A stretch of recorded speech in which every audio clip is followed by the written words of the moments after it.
It's a really clean FJ62. This truck came to us, it was still in original paint, had some sun fading and the like on it.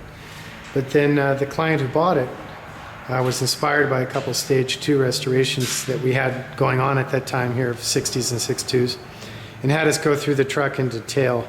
Mechanically, it's pretty much original other than extensive maintenance and the upgrades. But cosmetically, let me zoom in a little bit and you'll see we really went through it and addressed all of the trim in high detail. So all of the front plastics and light assemblies, the side marker lights, we did the Japanese spec that are rubber instead of plastic so they last much longer.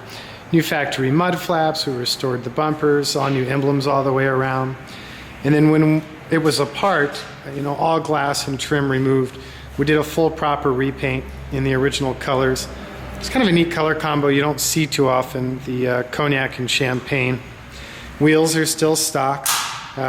When we did the Old Man Emu, we went through and addressed the client's request details like the new Toyota center caps in the back. Front still running the original Ace hubs. The beltline trim along the bottom of the rockers, that's all been replaced. We tinted all the windows. It's a removable film. We used a 3M titanium, and this is in a darker tint grade, so it really hides the interior. Although the interior is not really worth hiding, I should show that off. The inside's all redone in top grain leathers, upgraded dense loop cut pile carpet, upgraded insulation, and then there's new seat foams as well within the seat, so it restores the proper position.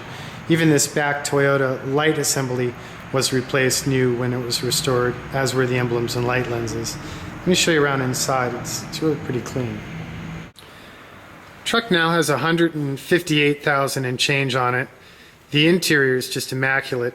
Steering wheel's been wrapped in leather. The dash pad is original, no cracks or wear or discoloration at all. Audio system's been updated with a nice folding Kenwood unit that is already set up for hands-free. Speakers have been upgraded all around, although we did not molest the door panels, so those upgrade speakers are still behind the stock panels. The panels, however, have been restored and all the way down to new fiber boards and done. The trucks, all the interior in fact is completely gone through. The armrests and trim pieces are still original, but the door panels are now done in leather and the lower brakes match our new marine carpet. The power window switch was replaced within the last couple of years. So same interior design on the rear doors all the way around. So it's a nice consistent flow and upgrade, matches the two-tone on the outside. There's removable rubber mats currently on the inside over the upgraded carpet that I mentioned before. Rear seat is designed as stock as per the front. Since it's an 89, it has the 3-point seat belts in the rear, which is a nice bonus. 88s did not run that. The headliner is all stock. It's been replaced by us over the course of the restoration. Cargo area is immaculate, pretty much in unused condition. Stock speakers stock speaker enclosures with new panels and upgraded speakers, and again a removable floor mat in the back. Up in front, going back to the headliner, this truck's unique in that it has a power sunroof.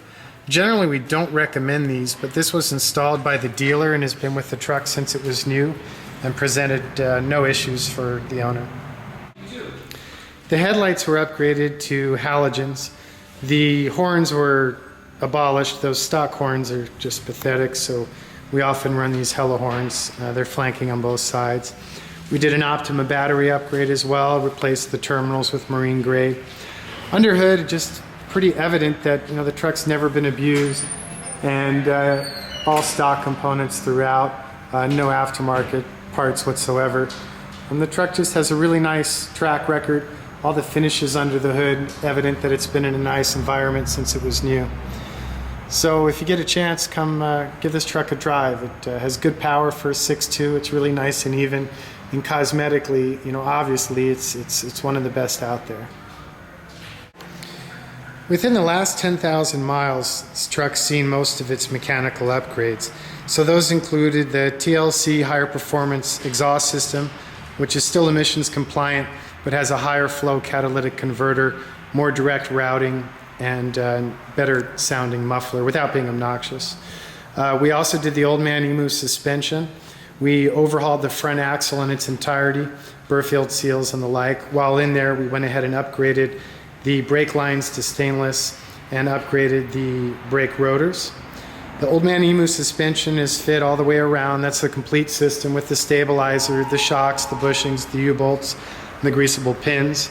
You'll notice it has a bit of a stink bug effect where the rear sits higher than the front. It is supposed to sit that way on a Old Man Emu 6.2 to preload the truck as it goes into high-speed corners on a dirt road. However, if it bugs you, it's very simple to address by removing one of the primary overload leaves in the rear spring pack.